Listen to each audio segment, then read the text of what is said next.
আসসালামু আলাইকুম। আপনারা কেমন আছেন? আজকে আবার ঈদের বাজার নিয়ে চলে আসলাম। আপনারা যদি ঈদের বাজার করে থাকেন তাহলে এবারে আপনাদের ঈদের বাজার দেখাতে পারি, কিন্তু দ্বিতীয় পর্বতে যদি ঈদের বাজার নাই আসে তাহলে আপনাদের কি করে দেখাবো? তো আমরা আগের থেকেই কিনে রেখেছি এটা, আর সেটা বাইর করতে গেলে এখন আপু খুবই পিটান দিবে, তাই আমি এখন বাইর করবো না।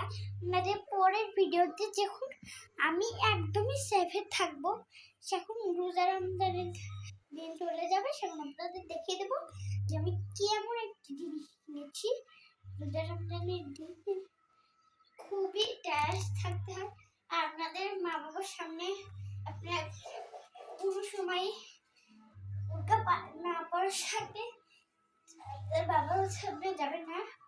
নাম বলছি, রোজা রমজানের কাছে এসব না করলে হয় না। রোজা রমজানের কাছে হিজাব পড়তে হয়, আর এই যে এগুলো আমার মতন পর্দা করতে হবে। আপনারা যদি পর্দা করেও থাকেন তাহলে খুব তাড়াতাড়ি আপনাদের হেডফোন চোখ হবে, আর লাইকটাও করে দিবেন, সাথে সাথে সাবস্ক্রাইব করুন।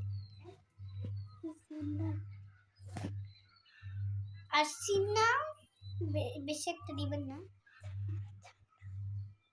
আর জান্নাতেও আপনারা যেতে পারবেন, আর নামাজও পড়বে বেশি বেশি করে। রোজা রমজানের দিনে বেশি করে নামাজ পড়বেন। আর সেহরি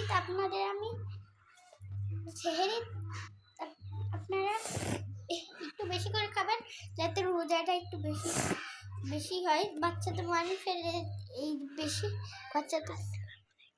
আসসালামু আলাইকুম।